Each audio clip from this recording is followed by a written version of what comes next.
As we wind up our month of exploring the spiritual theme of blessing, we'll wind it up with a wrestling match. Now, I'm not going to wrestle any of you this morning, but I will confess to my own wrestling. My own wrestling with finding the blessing in military service. Spoken, of course, as a person who has never served in the military. I have long wrestled with my feelings about our nation's military, and for that matter, any nation's military. My guess is that some of you have engaged in this wrestling match as well. My struggles are born out of the time of my coming of age, which was during the Vietnam War, when I deeply questioned what was going on there. And I've questioned other wars in my lifetime, whether it's the Gulf War or our wars in Iraq and Afghanistan. I've had mixed emotions about our other non-war engagements in Bosnia and Somalia and now in Syria. I've struggled with discerning my own moral beliefs about war, studying just war theory, and parsing out for myself just what constitutes a just war. These are ongoing struggles for me as I look at a world increasingly torn by violence, with the drumbeats of war sounding ever closer.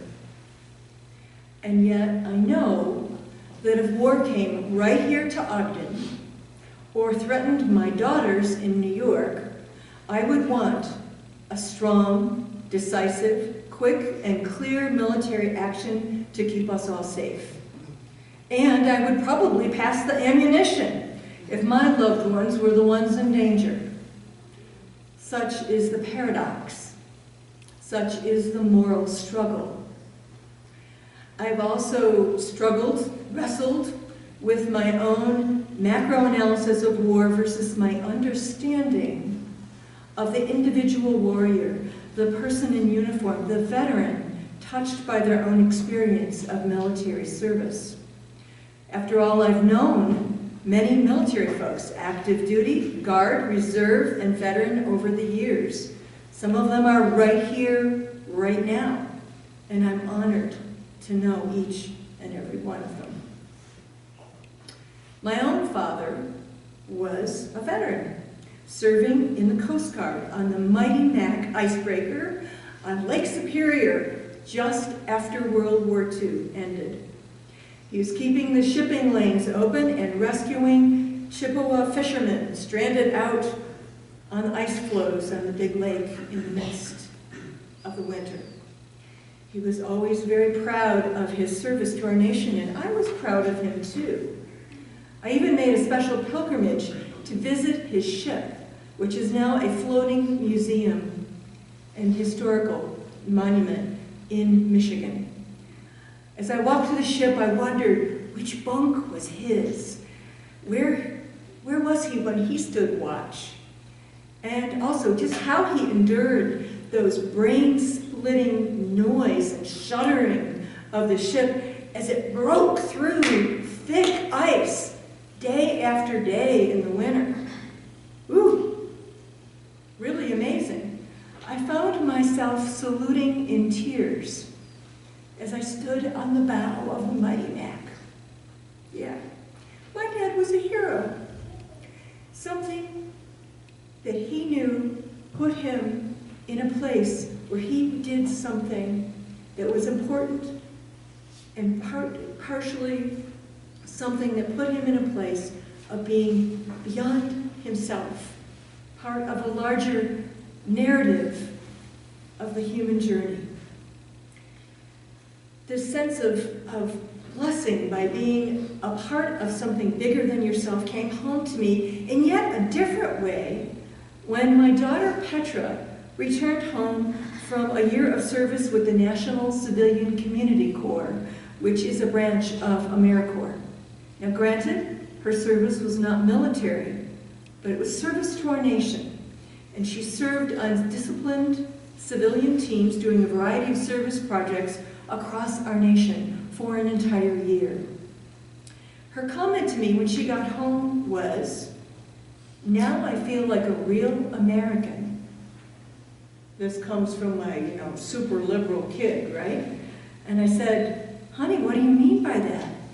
And she echoed her grandfather's words that to serve was to be a part of something larger than herself, to have worked alongside other young people from very diverse backgrounds, and learning all the while how to pull together as a team to achieve meaningful goals, projects that truly helped many people in many ways. As Ernie expressed to me when we were planning this service, his own military service in the Navy was not a job, but a calling, a deep sense of purpose to greater service, of doing something important, and that it was a profound blessing in his life to give this service. As a commissioned naval officer, he signed papers that committed him to be available for service to his country up until the age 65. Yeah, now that is a deep and huge commitment. Many veterans I know have expressed similar feelings about their service, and yet it's often complicated by the realities of war. Sometimes the great trust in the purpose of the mission is betrayed by shifting politics or circumstances of war. Sometimes corruption of moral values poisons the experience with atrocities like My Lai in Vietnam or Abu Ghraib in Iraq. Sometimes the experience of war leaves deep wounds of body, mind, and soul. Some of our veterans come home with a sense of balanced perspective and great pride in their service. Some come home with injuries that run way too deep and struggle to be healed and whole again. And so I think of Jacob in the Hebrew Bible wrestling with God, wrestling really with his conflicted feelings, since he was on his way to meet his brother Esau after years of estrangement due to Jacob's own trickery. Jacob wrestles all night long with a strange man, who then Jacob at some point senses is no ordinary man, but God himself in the form of a man who injures him, knocks his hip out of joint. And yet with all this struggle and injury, Jacob asks for a blessing and is finally given one, as well as a new name, Israel, a name that signals a new destiny for him amidst his struggle.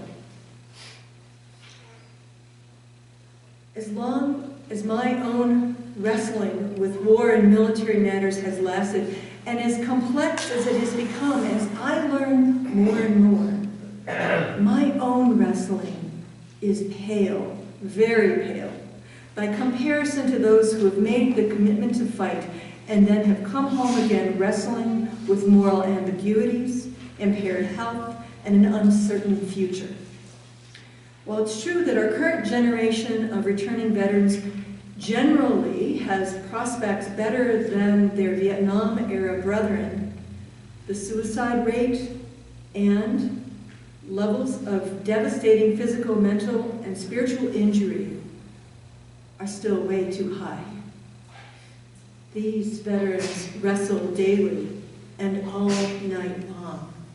They call out for a blessing, hoping that someone will hear their cry.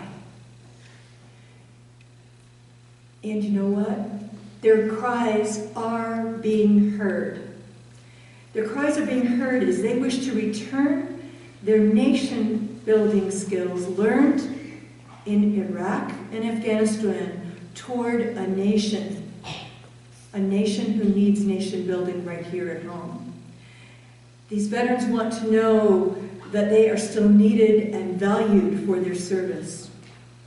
Some veterans have realized that theirs is a can-do generation that wants to continue serving in their communities and beyond. I've been inspired and heartened by the creative and very hopeful blessings being offered by some new organizations that have been founded by post-9/11 veterans for post-9/11 veterans. Veterans are blessed by a new mission, and they're given a new name, Charlie Mike. That signals their new destiny. Charlie Mike, in military parlance, means the mission continues. One such organization, in fact, is called The Mission Continues.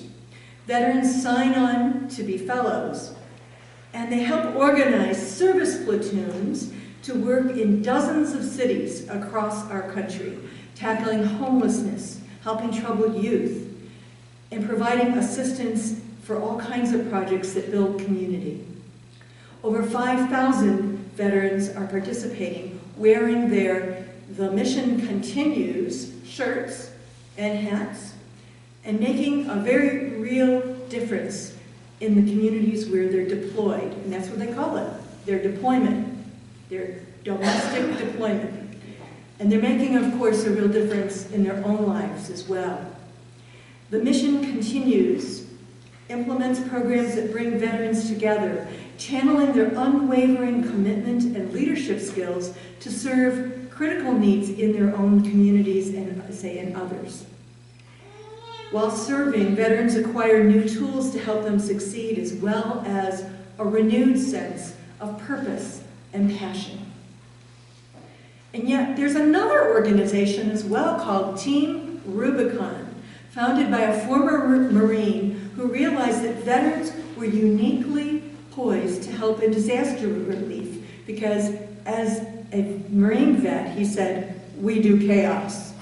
That's what he said, "We do chaos. We know how to deal with chaos."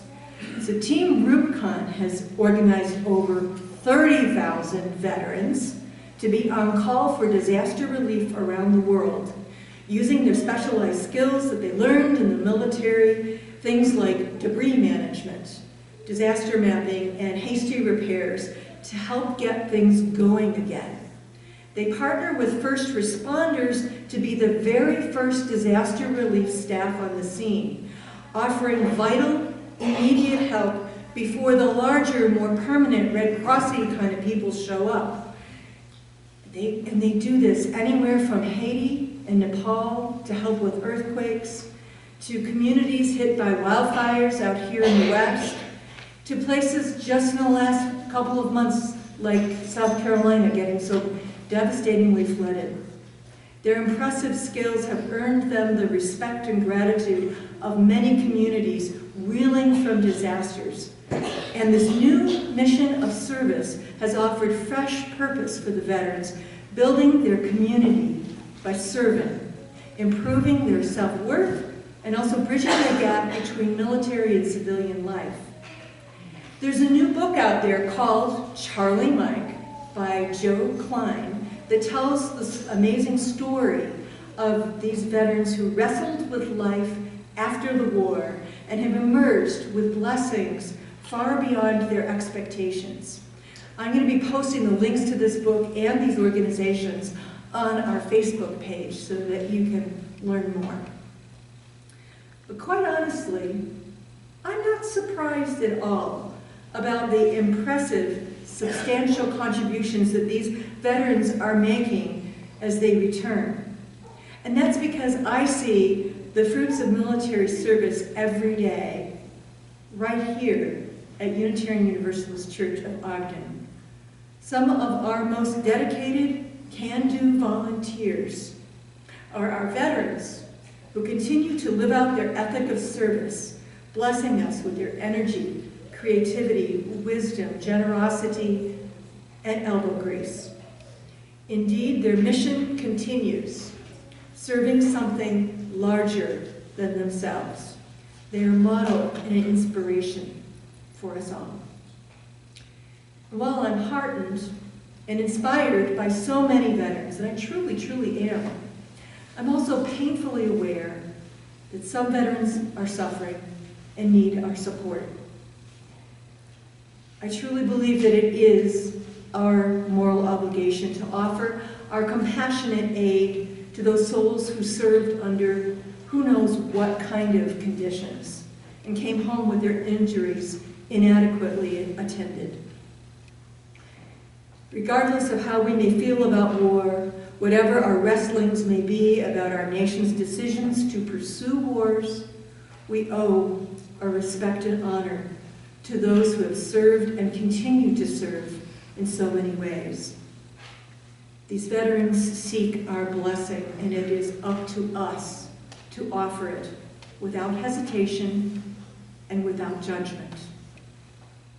When Ernie contacted the Homeless Veterans Fellowship down the street to ask if they would be open to a potential donation from our church, they were thrilled and extremely appreciative that we would be willing to help homeless veterans here in Ogden. These folks are so often forgotten and ignored. So let us give very generously today as we open our hearts to embrace them. And let us do one better than just giving some of our hard-earned cash. Seriously. We can do better by learning more about them as our neighbors. They are only a block and a half down 23rd Street that way. So let us learn how we may be of service to the Homeless Veterans Fellowship in their mission of continuing to serve those who have served. This is the balm of Gilead that we can offer to veterans and to ourselves. For the deep truth is simply this: we are all connected, and something at our very core longs to be of service in the world, to be of use, to do our part to make a difference. We are not isolated beings, but people born to serve, born to look beyond our narrow self-interest and particular circumstance, to act for the common good, supporting the kingdom of God, the larger community of all creation. The question with which we must all wrestle is how best to do this, how to do this well. How can we bless the world with our own unique gifts and our deep love? Some of us have found their deep calling. Yeah, I know many of you have. And others are still in the process of discovering it, or maybe discovering it anew. Wherever you are on this journey, may it be a time of blessing to you and to the world. I'd like to end by honoring those among us who are serving active duty or who have served in the military, in the reserve, or the National Guard. Please stand as your branch of service is mentioned, and please remain standing until the roll call is complete. We'll start with Army.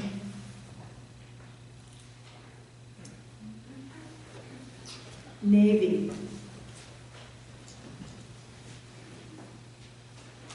Air Force. Marines. Coast Guard. We honor all of you for your gift of service to our nation and to the world. We offer our gratitude and our blessings. Thank you.